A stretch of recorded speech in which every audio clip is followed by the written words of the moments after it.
space to do a deal with whatever is left of the Iranian government? I think there is. I think that's going to be up to the president. That's what I think. But they didn't seem to be very amenable in those first set of negotiations. You heard what I said. They said we have the inalienable right to enrich. They bragged about having 60% enriched fuel, enough for 11 bombs. And they told me and Jared, we're not going to give you diplomatically what you couldn't take militarily. So, I think they're going to need a change of attitude. And what sort of thing do you want to see in a deal? I mean, do you think you have maximum negotiating leverage at this point? I think the president has proved that we have. Tehran today accused the U.S. of a lot of negotiating leverage, maybe maximum, but we're not looking to settle. They'd like to settle. We're not looking to settle. Iran accused the British government has now offered use of some. The British government has offered use of some bases now, and you had previously said you were very disappointed in them. The 2 aircraft carriers. I mean, about British bases. They said. See my response that I just put out. I just put out a response.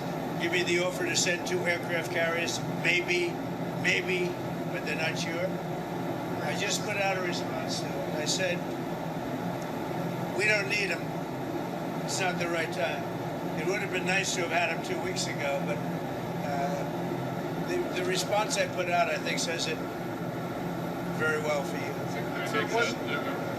Iran today accused the U.S. of hitting a desalination plant in Iran, and they said that might open the door to other strikes on infrastructure, non-military. Allow us to also open the door to other strikes against them. Can you respond to that allegation? Did the U.S. hit a desalination? They are among the most evil people ever on earth. They cut babies' heads off. They chop women in half. What they did, take a look at October 7th. Take a look at what they've done over the last 47 years. So I know nothing about a desalinization plant other than to say, if they're complaining about a desalinization plant, we complain about the fact that they shouldn't be chopping babies' heads off, okay? Mr. Peikoff, have you communicated to the Russians not to send targeting information and other assistance to the Iranians? Strongly said that. And do you believe that they are? I hope they're not. Do you see any evidence? We don't know, but it's not doing very well. If they are, it's not helping much. If you take a look at what's happened to Iran in the last week, if they're getting information, it's not helping them much. What would it mean to you if they were? I mean, even if it's not helping the Iranians particularly much, it's still involving themselves in a conflict that they're not directly. They'd say we do it against them, wouldn't they? Huh? Wouldn't they say that? We do it against them? I don't know. Look, they can give all the information that they want, but the people they're sending it to are overwhelmed. Russia would be overwhelmed too. Anybody would be overwhelmed. We have the greatest military on earth, and I built it in my first term, and unfortunately, I'm forced to use it now. But when you look at what we did with Venezuela, when you look at what we did with the B-2 bombers, that was a very big moment because Iran was going to have a nuclear weapon within 2 or 3 weeks, and that stopped it, and it stopped it cold. And you ask about maybe going back and getting that, something could happen at the right time. Is Iran running out of missiles and drones, or do you expect those counterattacks to continue with their Not only that, manufacturing capability also. We've hit the manufacturing very hard.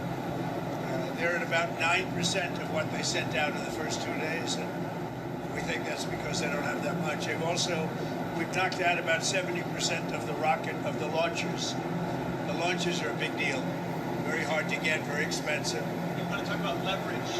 With every passing day, we have more and more leverage because we have more and more capabilities. We're hitting them harder and harder, and they have less of an ability to defend themselves. So we're pressing the offensive every single day, creating all the leverage the president needs for the outcome he wants. So it sounds like you think they're running out of water, both of the drones and the missiles. When you look, I mean, they're sending in much less drones.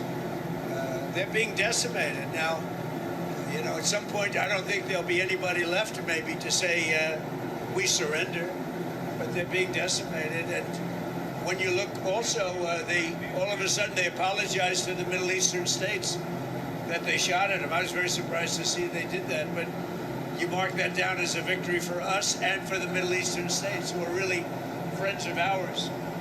But I guess they're not going to be shooting at them anymore. They apologized, and we'll see what happens. But that's a big loss. That's a surrender right there. I called it a surrender tonight. When they apologized and said they're not shooting at them anymore, that's really a surrender to those states and to us. Okay, anything else? Some Iranians are concerned that the Kurds will carve out kind of an autonomous region as they did in Syria and Iraq. We're not looking to the Kurds going in. We're very friendly with the Kurds, as you know, but we don't want to make the war any more complex than it already is. No, Rule that out. we don't want. Yeah, I have ruled it out. I don't want the Kurds going in. I don't want to see the Kurds get hurt, get killed. We've had a good relationship. They're willing to go in, but I've told them I don't want them to go in. Do you think the map of Iran will look the same? The war is complicated enough without getting the Kurds involved. And do you think the map of Iran looks the same after this is all done?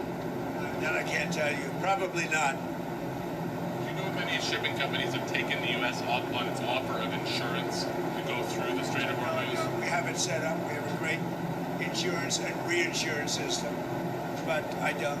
Sorry, when you talk about When this ends, we're going to have a much safer world. You know that. So, this is a minor excursion.